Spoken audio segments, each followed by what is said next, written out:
Ջերուսման ամբողջ համակարգը մեկ կաթսայի գնով կաթսան ձեզանից, մնացածը մեզանից։ Ընտրեք Maverick կամ Navi ընկերխնայող կաթսաներից մեկը, իսկ ծխատարը, մարտկոցները, խողովակները, բոլոր դետալները, առաքումն ու տեղադրումը կստանաք իդեալ համակարգից։ Վճարեք միայն կաթսայի համար եւ ստացեք ամբողջ ջերուսման համակարգը նույն գնով։ Մանրամասները idealsystem.am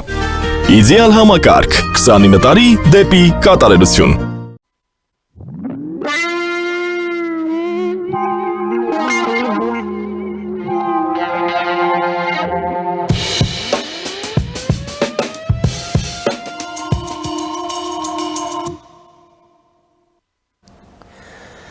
Ողջույն հարգարժան տիկնայք եւ պարոնայք, առաջին լրատվականի եթերում Մեհրաբյան օնլայնն է, ես Ռուբեն Մեհրաբյանն եմ։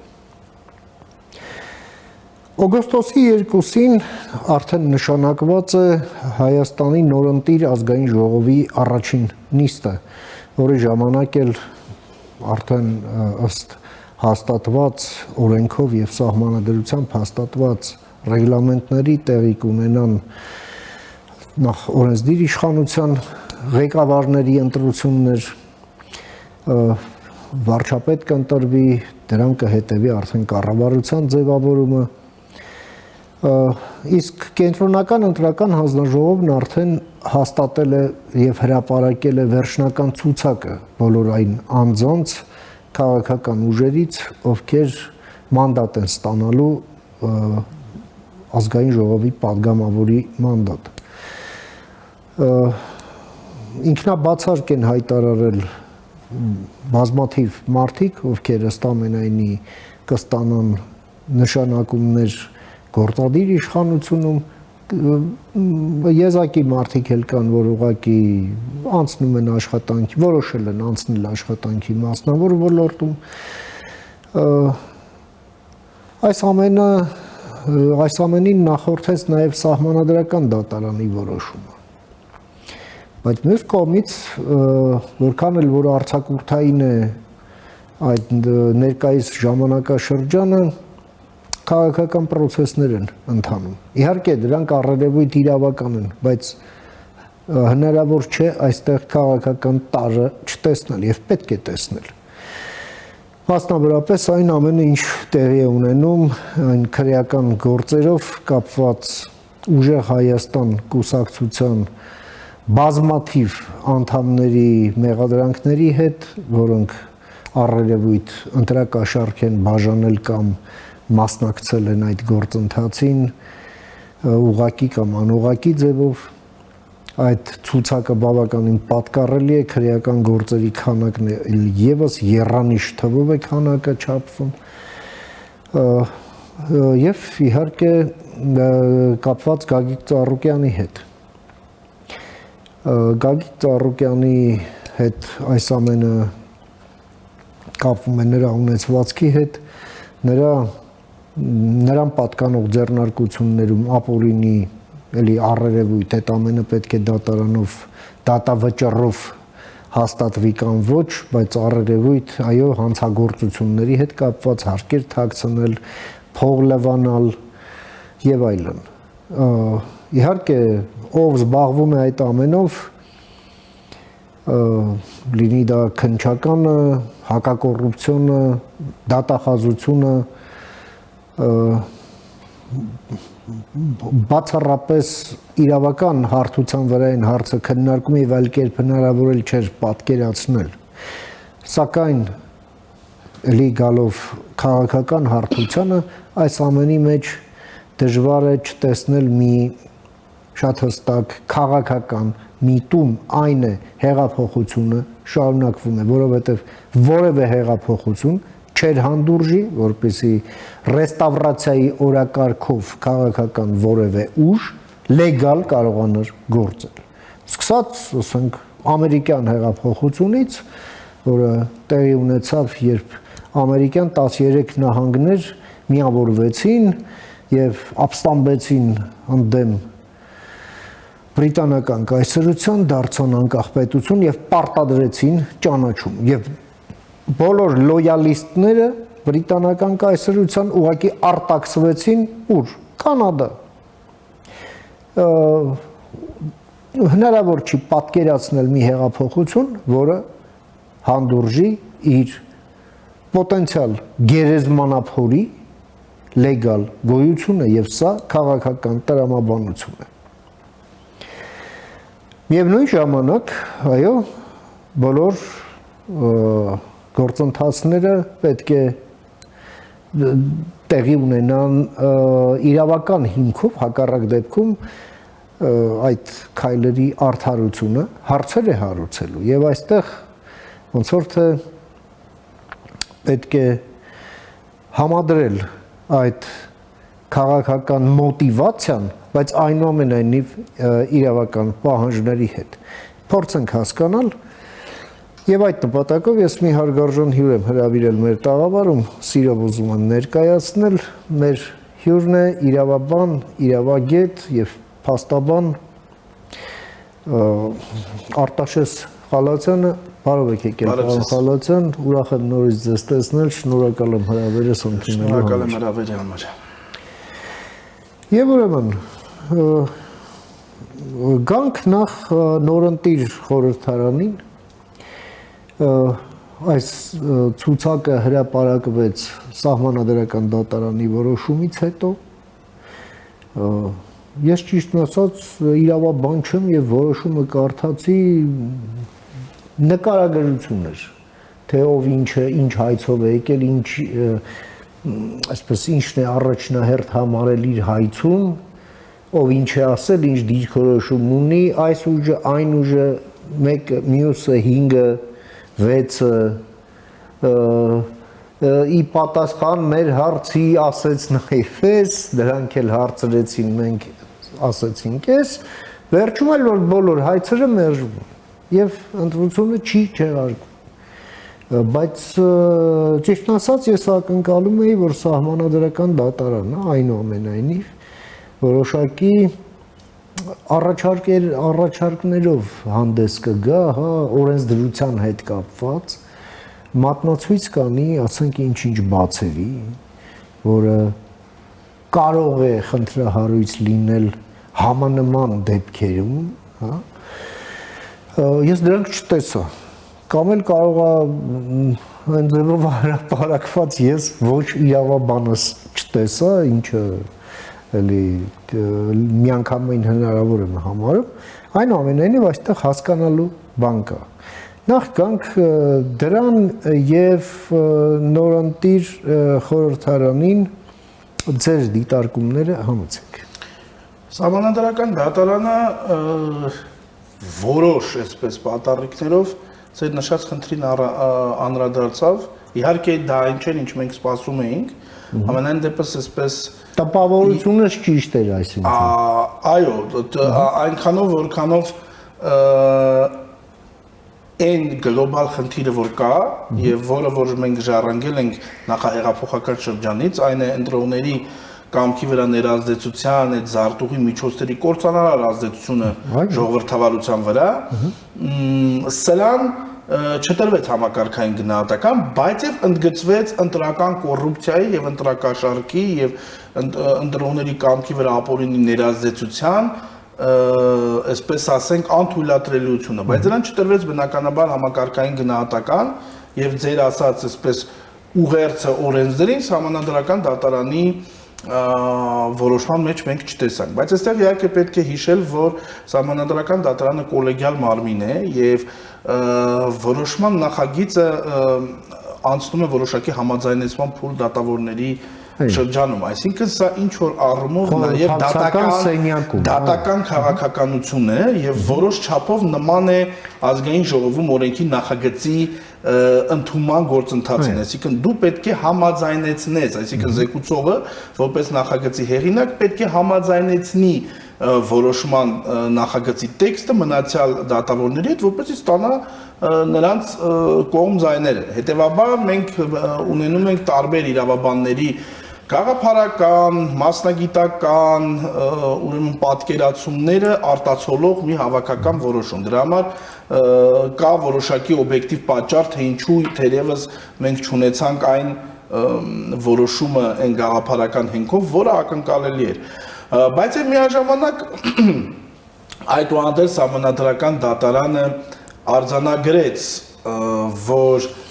կար իմիջիալոց ընդդիմադիր շրջանակների մոտ այնպիսի մի համոզում, որ տարբեր նվիրատվություններ, չգիտեմ, նյութական բարիքների խոստումներ եւ այլն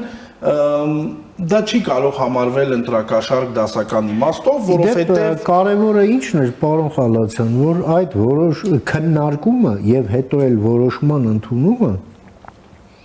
դեղի էր ունենում մի պայմաններում, երբ այդ դեպքերը դեռ դատավճիռ չեն ստացել, այլ միայն դեռ քննությունը շարունակվում է եւ այդ իմաստով կաշկանդվածություն իհարկե դա էլ որոշակիորեն այո, բայց այստեղ խնդիրը հետեւյալն է, որ այնքանով որքանով թերևս այդ կուսակցություններից եւ ոչ մեկ կարելի ասել չի էլ հերքել նման զրույցների արկայությունը, որը հրապարակվեց, այլ հարցը թե արդյոք դա քրեա իրավական իմաստով այսպես կարող է հանգեցնել պատասխանատվության թե ոչ, բայց իրավաքաղաքական իմաստով այդուհանդերձ կարծում եմ Սահմանադրական դատարանի համար բարձր եւ այդ թեկուզ կիսատ, բայց գնահատականից երևում է, որ բոլոր պարագաներում իրավաքաղաքական առումով բարձր է նաեւ Սահմանադրական դատարանին, որ եղել է ընտրողների կամքի վրա ներազդեցության որոշակի կազմակերպական դրսևորում։ Եվ այստեղ շատ կարևոր է դու խոսքս կիսատ մնաց, որ ընդդիմության բազմաթիվ ներկայացուցիչներ չէին համարում եւ հաշ չէին նրա հետ, որ ասենք ինչ որ մի բան խոստանալը կամ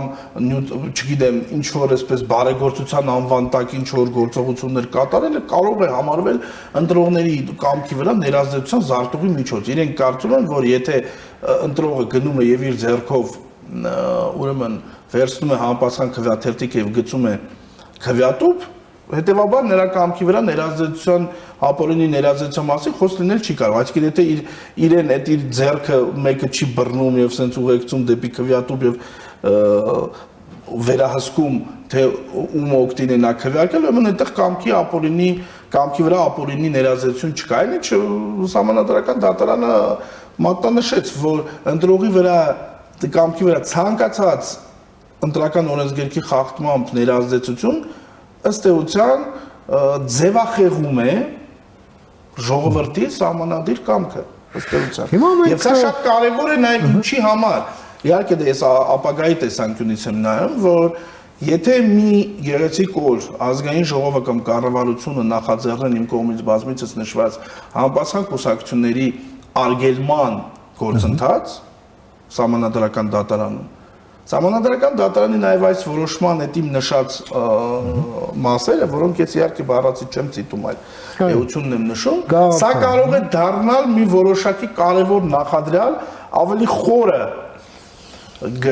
ուսումնասիրության համար, հատկապես որ այդ ժամանակահատվածում թերևս ակնկալվում է, որ մենք ունենանք արդեն դատավճիռներ նաև համապատասխան գործերով, որը կարող է անուղղակիորեն իհարկե դրական ազդեցություն ունենալ այս գործընթացի վրա, բայց պարզ է մի բան,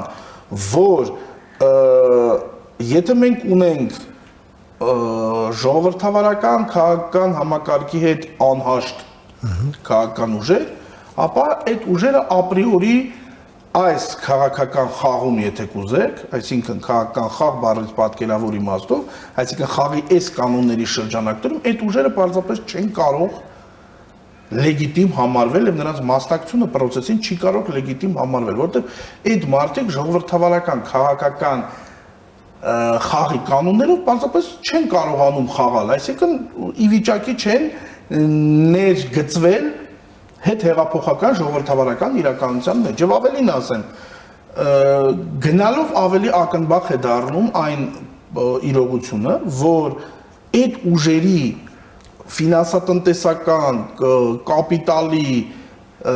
մարդկային ռեսուրսի ակումուլյացիայի պայմաններում որևէ այլընտրանքային ժողովրդավարական քաղաքական ուժ փաստացի կայանալ չի կարող։ Եվ ցավոք սրտի այս ընտրություններում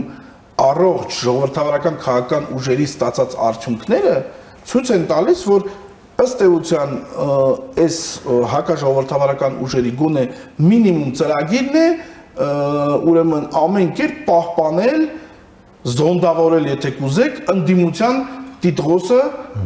դա այսպես տարիների ընտրափուլերի կտրվածքով, ինչը իհարկե Հայաստանի ժողովրդավարական դեգրադացման կարող է հանգեցնել։ Ինչու՞, որովհետև տեսեք, խնդիրը հետևյալն է,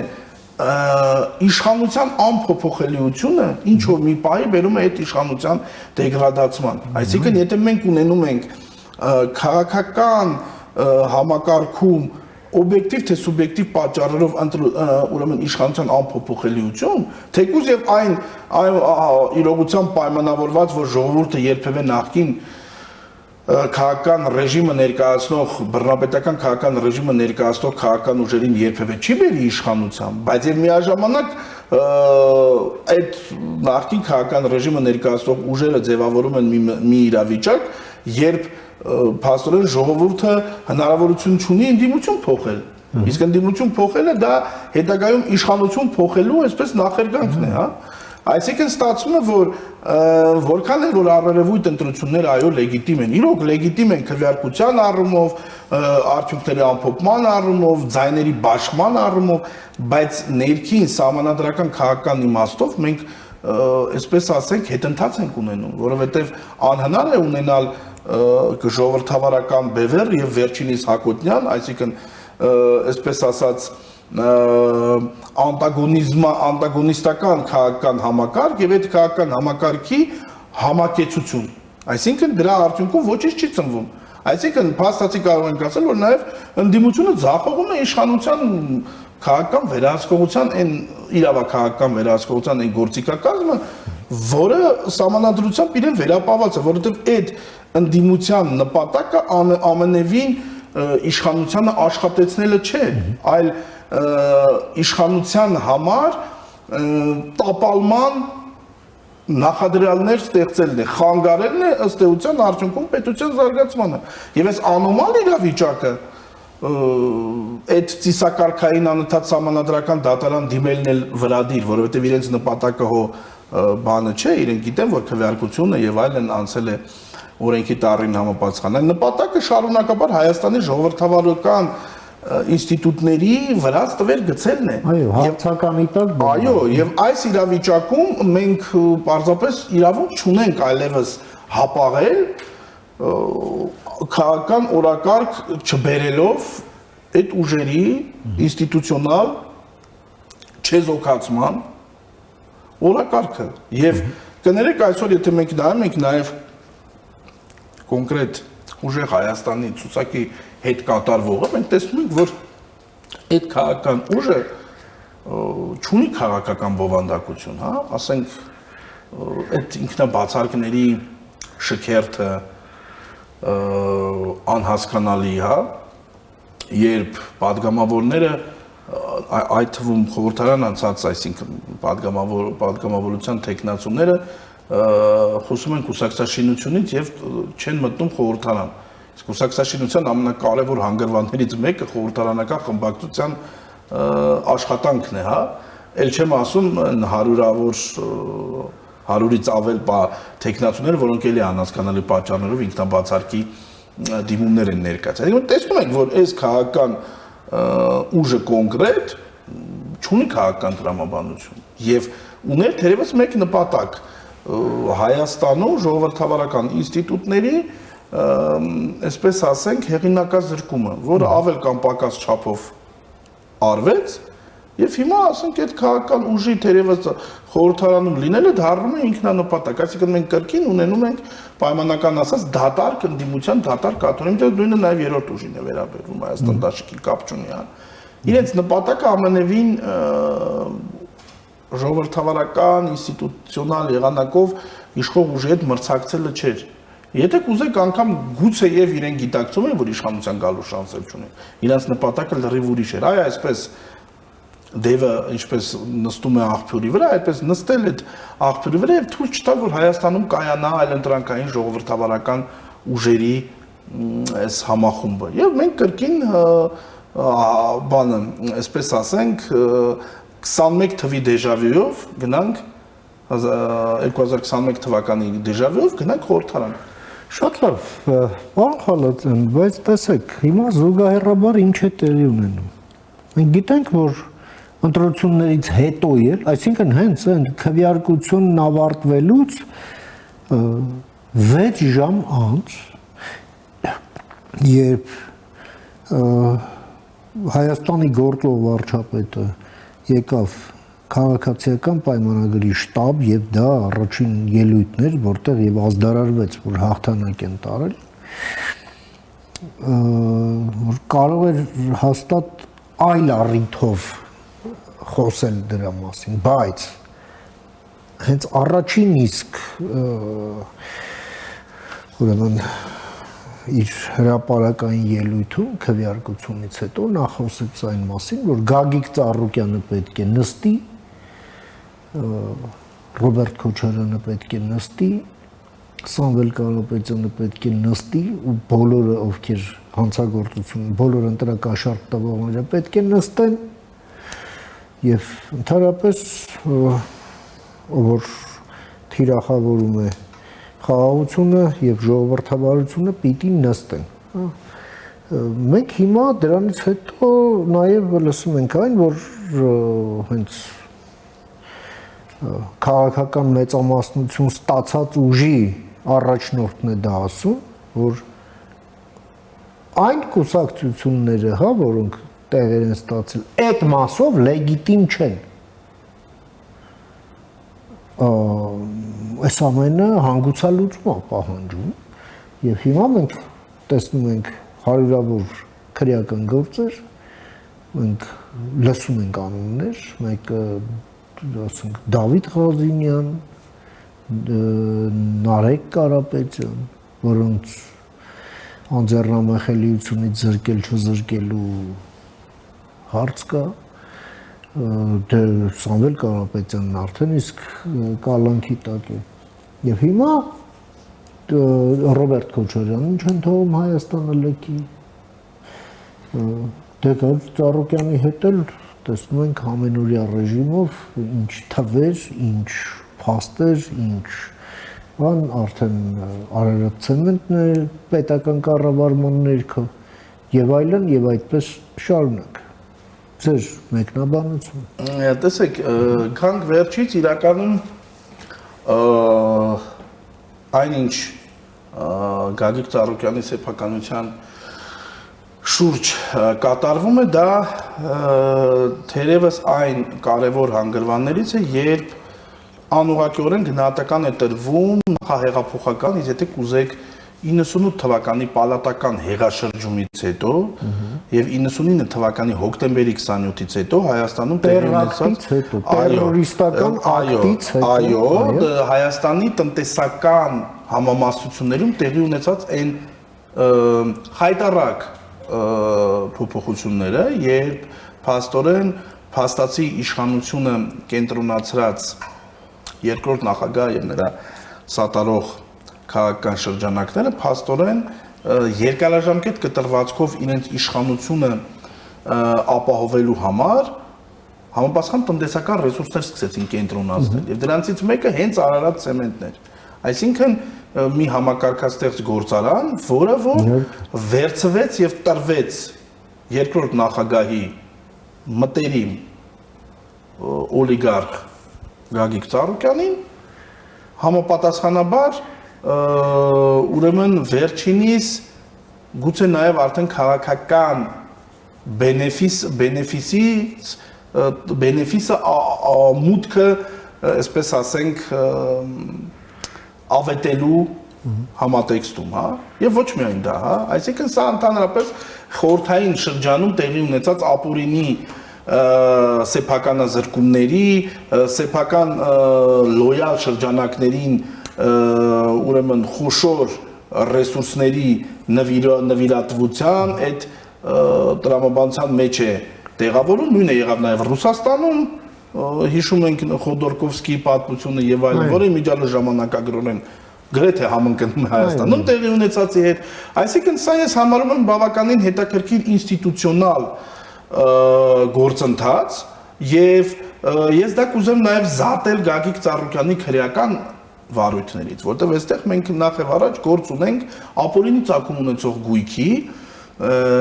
բռնագանձման օրենքի շրջանակներում իրականացող վարույթների հետ։ Այսինքն սա Գագիկ Ծառուկյանի քրեական վարույթից պետք է տարանջատել։ Մենք այստեղ նախ եւ առաջ գործ ունենք եւ ինձ համար եթե կուզեք սա շատ ավելի մեծ կարեւորություն ունի, քան քրեական վարույթը, ապօրինի սեփականության ուրեմն բռնագանձումն է, այսինքն Հայաստանի, եթե կուզեք քաղաքական դաշտի դեկապիտալիզացիայի ուրեմն այսպես ասենք ուղղությամբ արված շատ էական քայլ, եւ այդտեղ նաեւ կոնյակի գործարանն է, նախկին Շուստովի կոնյակի գործարանն է, որ հիմա Նոյա կոչվում, այլ խոշոր ուրեմն խոշոր տնտեսական ռեսուրսներ, հա, օրինակ Ծառուկյանի փեսայից քչերը երևի դրան ուշադրություն դարձեցին, բայց բռնագանձվեց կարծեմ 2000 բաժնետոմս Ագբա բանկից, այսինքն մենք կարող ենք նաև որոշակի եզրահանգում անել, որ Ծառուկյանների ընտանիքին էր պատկանում նաև իհարկե 2000 բաժնետոմսի տոկոսային նիշերը ես տեղյակ չեմ, որքան է, այսինքն յուրաքանչյուր բաժնետոմս եթե վերածենք տոկոսի, բայց կարող ենք ասել, որ բավականին էական բաժնետեր է եղել, խոշոր բաժնետեր է եղել Ագբա բանկի, այսինքն սա քաղաքականության դեկապիտալիզացիայի շատ կարևոր գործընթաց է եւ ապօրինի ծագում ունեցող կամ եկամուտերով չհիմնավորված ուրեմն նյութական արժեքները պետությանը վերադարձելու շատ կարևոր գործընթաց։ Ինչ վերաբերում է ուրեմն ընտրակաշարք տվողների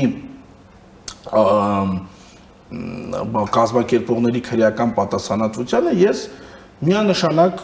ողջունում եմ վարչապետի այդ հրապարակային հայտարարությունը, բայց այստեղ ես մի կարևոր բան եմ ուզում բոլոր դեպքերում մատնանշել։ Տեսեք, Քոչարյանի եւ Սամվել Կարապետյանի ուղակի առնչակցությունը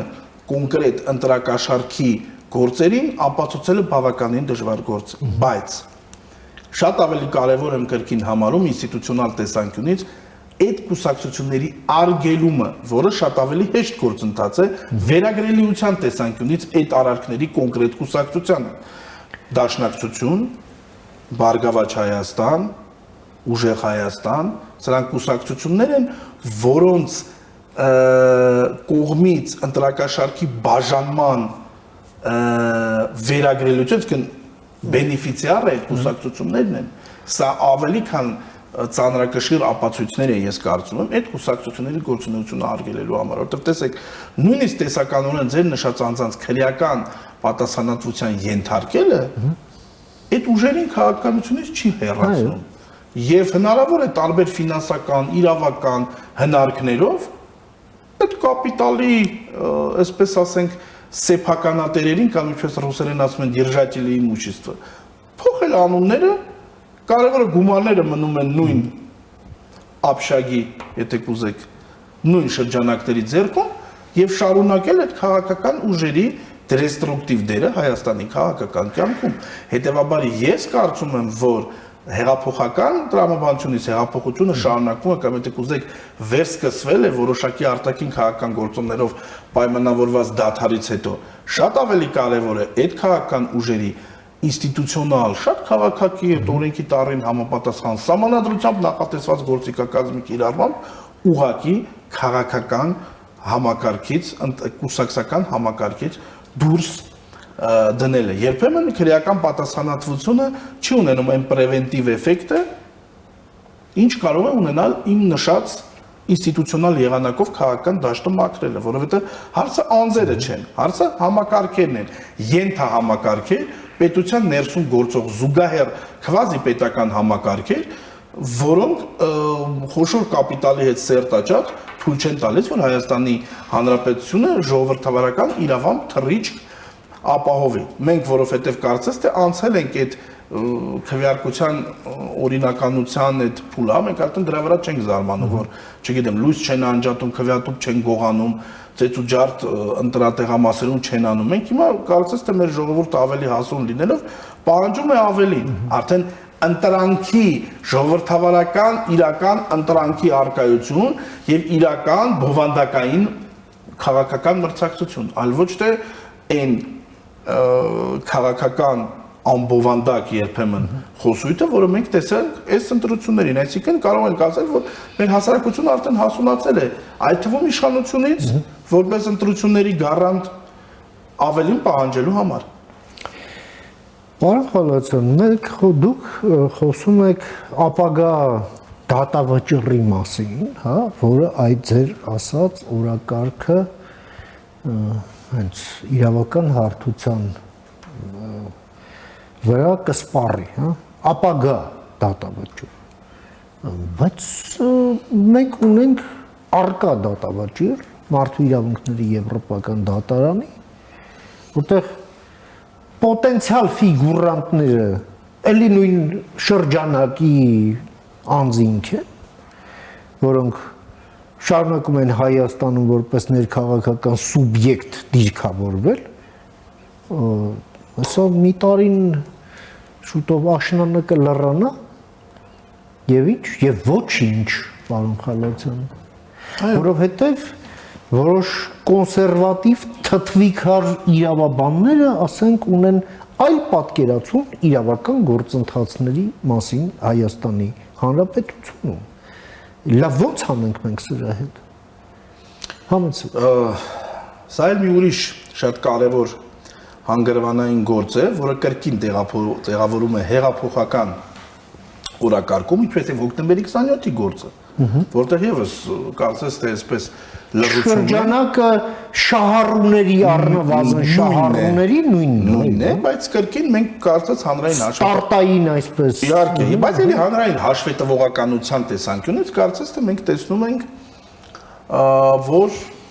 իշխանությունը կաղում է, այսինքն մենք որպես հանրություն, որպես մասնագիտական հանրույթ, մենք չենք հասկանում ինչ է տեղի ունենում մարտի 1-ի գործով, մենք չենք հասկանում ինչ է տեղի ունենում հոկտեմբերի 27-ի գործով,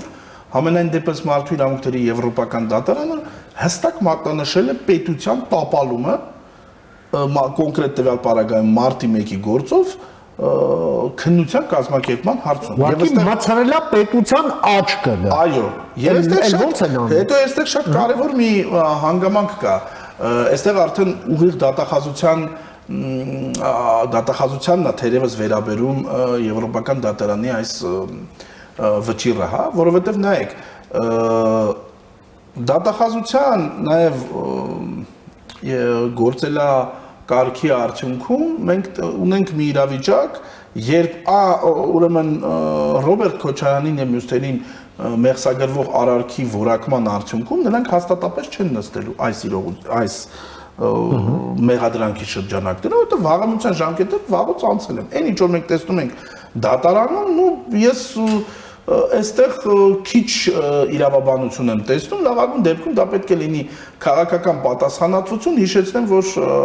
երկրորդ նախագահին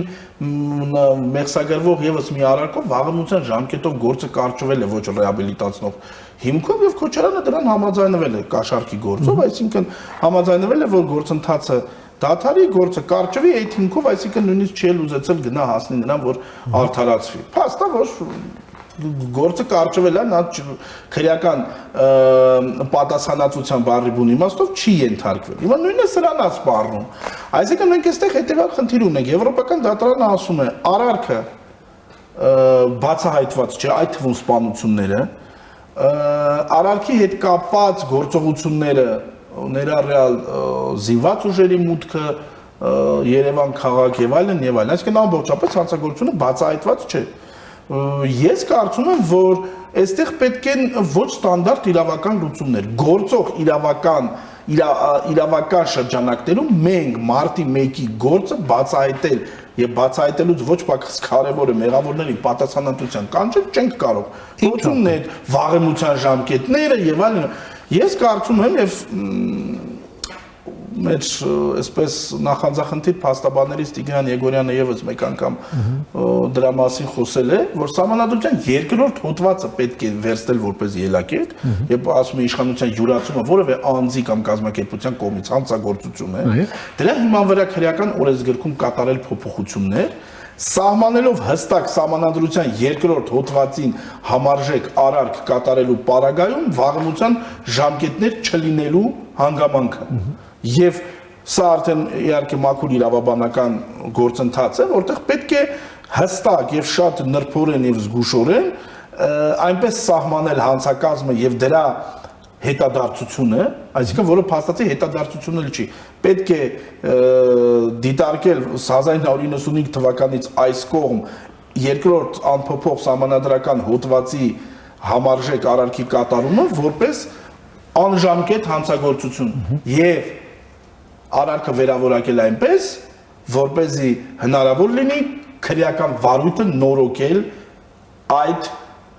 հոդվածին համապատասխան եւ շրջանցելով վաղեմության ժամկետները արդեն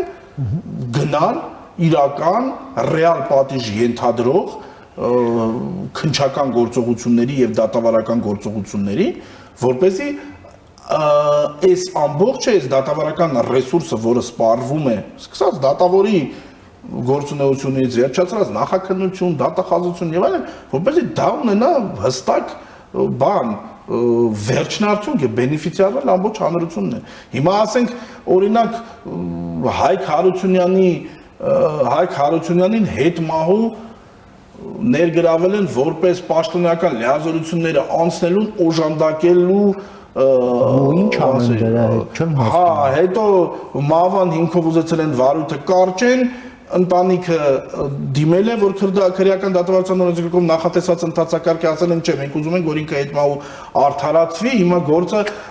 արդեն հանգուցյալ մարդու վերաբերյալ շարունակվում է, ընդ որում կրկին պարզապես զավեշտալի է, ինչպես կարող է պետական հեղաշրջումը ընդհանրապես ամփոփվել պաշտոնական լիազորությունների անցման հոդվածով։ Ես առիթ ունեցել եմ ասելու, որ պաշտոնական լիազորությունների անցում է օրինակ ապօրինի տենդերի կազմակերպումը, նման տնտեսական հանցագործ, այսինքն մենք դնում ենք կամ ասենք, չգիտեմ, կադաստրում սեփականության վկայականում կեղծիք կատարել, այսինքն մենք այդ նման հանցագործությունները դնում ենք մարտի 1-ի պես համակարգային հանցագործության կողքի։ Դե նույն հաջողությամբ հոկտեմբերի 27-ը ուրեմն կենցաղային հողի վրա տեղի ունեցած սպանությանը հավասարազոր հանցագործությունում։ Այսինքն այստեղ մենք լրջագույն խնդիր ունենք եւ ես ցավով մի կողմից բավարարվածությամբ, բայց մյուս կողմից նաեւ ցավով արձանագրում եմ, որ փաստորեն եվրոպական դատարանը մեծ այդ համակարգիք է։ Դե եթե մենք սխալ ենք, օրինակ, ինչ որ մի իրավաբանների մեր խումբ, դե այդ դեպքում պետք է եվրոպական դատարանի նման վճիռներ չծնվեին, չէ՞, ասենք պետք է ասեին ամեն ինչ լավ է, հետո մեզ էլ ասեին, որ դուք էս ինչ եք խոսում։ Ասեք, տեսնում եք, մարդիկ, հա, բայց այնտեղ նույնիսկ իրենց խոսույթը ավելի խիստ է, քան մենք, որտեղ մենք դե բոլոր պարագաներում հեղափոխության այսպես բենեֆիցիար մեզ համարելով եւ նաեւ գիտակցելով, թե ինչպեսի ներքին եւ արտաքին ճնշումների տակ է գործող իշխանությունը, փորձում ենք նաեւ ինչ որ կերպ բարեկամական խորհրդատվության ֆորմատում նաև այս ամեն ինչը այսպես ներկայացնել, բայց եվրոպական դատարանը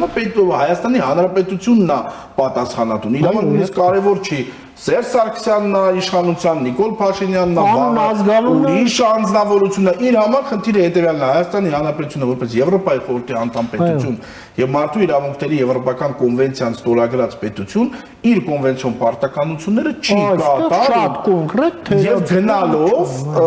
այդ խոսույթը դառնում է ավելի ուղղակի, ավելի հատուկ, հասցեական եւ խիստ։ Եվ անկեղծ ասած այսօր իրավապահ համակարգի գործողությունները երբ ես նայում եմ, կարծես թե համարժեք չի ոչ քաղաքական իշխանության մեսիջներին եւ ոչ էլ եվրոպական դատարանի վճռի այսպես տառին եւ ոգուն, այսինքն շարունակվում է հին ձևով, հա, այսպես եւ ավելին ասեմ, կարծես նաեւ ողջամիտ ժամկետում գործի քննությունն էլ է կաղում, այսինքն եթե չեմ սխալվում, արդեն 1 տարին է լրանում, եթե ոչ ավել, երբ ես արդեն այս նորոգված մեղադրանքով սահմանադրական դատարանի հայտնի որոշումից հետո այս գործը շարունակվում է։ Դեռ այս գործը անգամ այս խոտան իրավական հիմքերով էլ ինչ որ sense անվերջ է։ Հիմա վերջը մենք դատավճռում լսելու ենք մեղավորների գոնե անուններ, կարծես թե դա էլ հասարակությունը կարծես տեսնելու շանսեր չունել։ Չեմ ասում, որ ես գտնում եմ, որ միայն մեղավորների անունները հնչեցնելը, թեպետ դա էլ համարում եմ դեռ կասկածահարույց, բավարար չէ, պետք է պատասխանատվություն վրա հասնի։ Իսկ պատասխանատվություն կարող է վրա հասնել միայն համապատասխան ինստիտուցիոնալ փոփոխություններ անելու պարագայում։ Ընդ որում իրավական միտքը այստեղ պետք է գործի ոչ ստանդարտ ռեժիմով, այսինքն ձևապաշտությունը իրավական նորմերի այսպես լեգալիստական ֆորմալիստական մեկնաբանությունը, այո, տեղ չունեն այսպիսի համակարգային հարցերի լուծման համար, որտեղ այդ իրավաբանական տեքստերը ի բնե պետք է ծառայեն հանրությանը։ Եթե իրավաբանական տեքստը մեկնաբանվում է այնպես, որ հասարակությունը եւ պետությունը դրանից տուժում են, ուրեմն ապրիորի այդ մեկնաբանությունը չի կարող լեգիտիմ համարվել։ Այսինքն, եթե այդ մեկնաբանության արդյունքում հանցավորը մնում է առանց պատժի, տուժողը մնում է առանց փոխհատուցման։ Ձեր իրավաբանությունը քանի կողմ։ Այո, եւ ըստ էության իրավաբանությունը հո բան չի, այսպես փիլիսոփայական գրականություն չի, որ ասենք ուղակի այսպես վերացարկված իրականությունից ընթերցես, ասես դե այսպես է հնարավոր, այսպես էլ է հնարավոր եւ այլն եւ այլն։ Դե ասենք փիլիսոփաներ կան, որ նույնիսկ բռնությունն են արդարացնում, ասենք օրինակ Նիշեի գաղափարախոսը։ Հիմա ասենք երևում է, չէ՞, որ բոլոր դեպքերում իրավաբանությունը որքան է փիլիսոփայության հենք ունենա, ինքը այսօրվա եւ գետնին տեղի ունեցող իրականության մասին է, հասարակության բարեկեցության մասին, անվտանգության մասին, իրավակարգի մասին, այդպես եթե մենք մեկնաբանում ենք իրավական նորմերը այնպես, որ չգիտեմ, բառաբան մնում է հասարակության մեջ, իսկ Քրիստոսի խաչում են, դա արդեն իրավաբանություն չի, դա շանորդիություն։ Դե հայելի, մոտավորապես այդպես։ Շնորհակալ եմ, պարոն Խալացյան, ձեր այս շատ կարևոր դիտարկումները, գնահատականները եւ առաջարկությունները մեր հեռուստադիտողին ներկայացնելու հուսով եմ, որ մեր հեռուստադիտողները եւ հետևորդները այս ամենի շուրջ մտածելու լավ առիթ ստացան եւ հիմք սոցիալական պատվեր ձևավորելու այս ամենը տեղ հասցնելու համար իրավաբանությունն է մեծ համար, այլ ոչ թե մենք ձեր իրավաբանությամբ։ Այո։ Շնորհակալություն։ Միշտ նոր հանդիպում։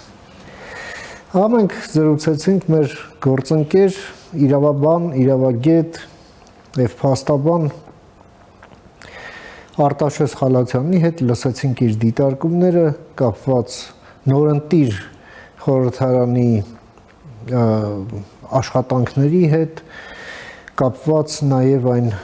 իրավաքաղաքական process-ների, որոնք ընթանում են Հայաստանի Հանրապետությունում։ Խաղաղություն եւ բարի մնաք ձեզ։